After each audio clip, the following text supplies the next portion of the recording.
Hi, friends. Hope you're ready to read Chapter 2 from the Mixed Up Files of Mrs.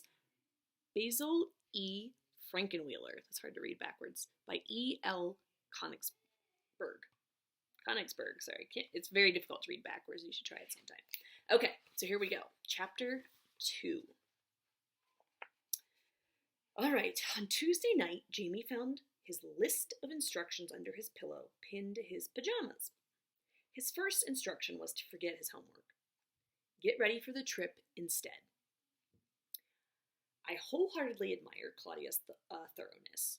Her concern for delicate details is as well developed as mine. Her note to Jamie even included a suggestion for hiding his trumpet when he took it out of its case. He was to roll it up in an extra blanket, which was always placed at the foot of his bed. After he had followed all the instructions on the list, Jamie took a big glass of water from the bathroom and sat cross-legged on the bed. He bit off a large corner of the list. The paper tasted like bubblegum he had once saved and chewed for 5 days. It was just as tasteless, and only slightly harder. Since the ink was not waterproof, it turned his teeth blue. He tried only one more bite before he tore up the note, crumbled the pieces, and threw them in the trash. Then he brushed his teeth. The next morning, Claudia and Jamie boarded the school bus as usual, according to the plan. They had sat together in the back and continued sitting there when they arrived at school, and everyone got out of the bus. No one was supposed to notice this, and nobody did. There was so much jostling and searching for homework papers and mittens that no one paid any attention to anything except personal possessions until they were well up the walk to school. Claudia had instructed Jamie to pull his feet up and crouch his head down so that Herbert, the driver, couldn't see him. He did, and she did the same. If they were spotted, the plan was to go to school and fake out their schedules as best as they could, having neither books in their bags nor musical instruments in the musical instrument cases. They lay over their book bags and over the trumpet and violin cases. Each held his breath for a long time, and each resisted at least 4 temptations to peek up and see what was going on. Claudia pretended that she was blind and had to depend upon her senses of hearing, touch, and smell. When they heard the last of the feet going down the steps and the motor start again, they lifted their chins slightly and smiled at each other. Herbert would now take the bus to the lot on the Boston Post Road, where the school bus is parked. Then he would get out of the bus and get into his car and go wherever else he always went. Jamie and Claudia practiced silent all during the ragged ride to the parking lot.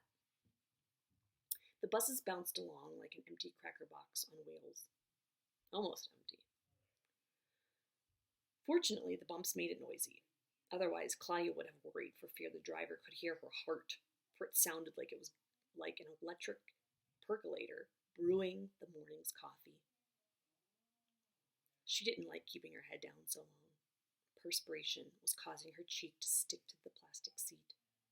She was convinced that she would develop a medium serious skin disease within 5 minutes after she got off the bus. The bus came to a stop.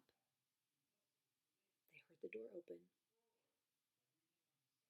Just a few backward steps by Herbert, and they would be discovered. They held their breath until they heard him walk down the steps and out of the bus. Then they heard the door close. After he got out, Herbert reached in from the small side window to operate the lever that closed the door. Claudia slowly pulled her arm in front of her and glanced at her watch. She would give Herbert about 7 minutes before she would lift her head. When the time was up, both of them knew that they could get up, but both wanted to see if they could hold out a little bit longer, and they did. They stayed crouched down for about 45 more seconds. But being cramped and uncomfortable, it seemed like 45 more minutes. When they got up, both were grinning. They peeked out from the window of the bus and saw that the coast was clear. There was no need to hurry, so they slowly made their way up to the front. Excuse me, Claudia leading. Excuse me. The door lever was left of the driver's seat, and she walked toward it. She heard an awful racket behind her. Jamie, she whispered, what's all that racket? Jamie stopped, and so did the noise. What racket? He demanded.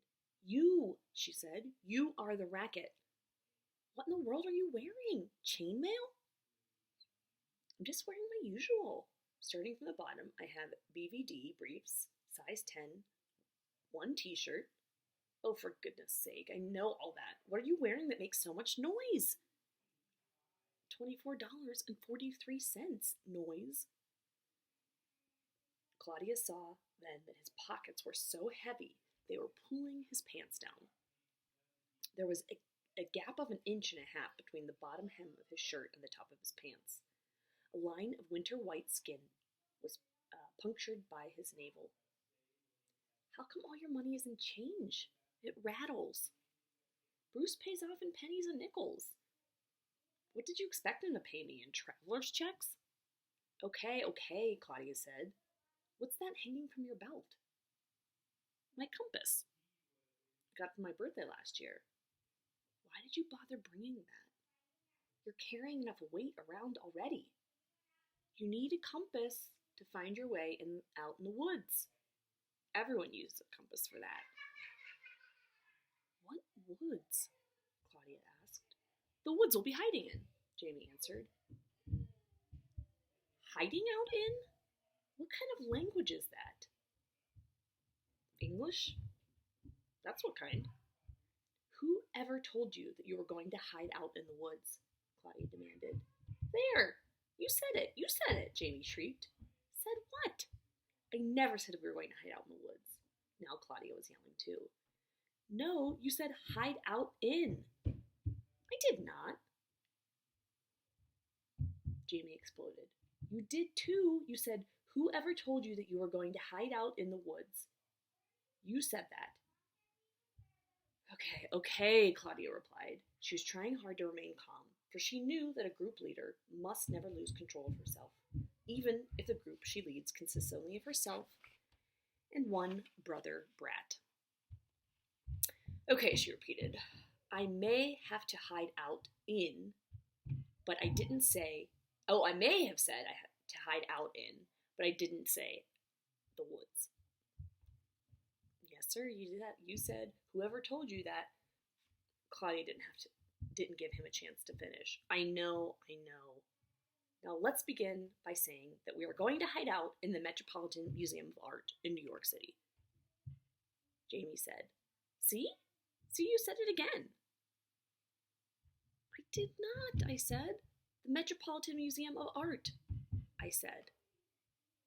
You said hide out in again. All right, let's forget the English language lesson. We are going to the Metropolitan Museum of Art in Manhattan. For the first time, the meaning instead of the grammar of what Claudia said had penetrated. The Metropolitan Museum of Art? He exclaimed. What kind of crazy idea is that? Claudia now felt that she had control of herself and Jamie and the situation. For the past few minutes, they had forgotten that they were stowaways on the school bus and had behaved as if they always did at home, she said. Let's get off the bus and on the train, and I'll tell you about it. Once again, Jamie Kincaid felt cheated. The train? Can't we even hitchhike to New York? Hitchhike?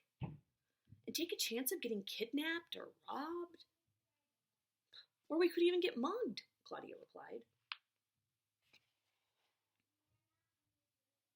This is the illustration. I don't know what this is about yet. Robbed?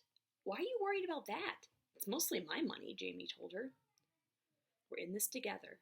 It's mostly your money we're using, but it's all my idea we're using. We'll take the train. Of all the sissy ways to run away, and of all the sissy places to run away to, Jimmy mumbled. He didn't mumble quite softly enough.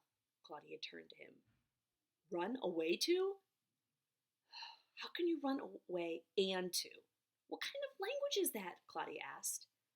American English language, Jamie answered. American James Kincaid language. And they both left the bus forgetting caution and remembering only their quarrel. They were not discovered. On the way to the train station, Claudia mailed 2 letters. What are those? Jamie asked. One was a note to Mom and Dad to tell them they were leaving home and not to call the FBI. They'll get it tomorrow, the day after. And the other?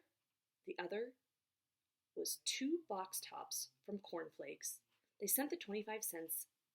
They send you 25 cents in the mail if you mail them box tops with stars on the top for milk money, it said.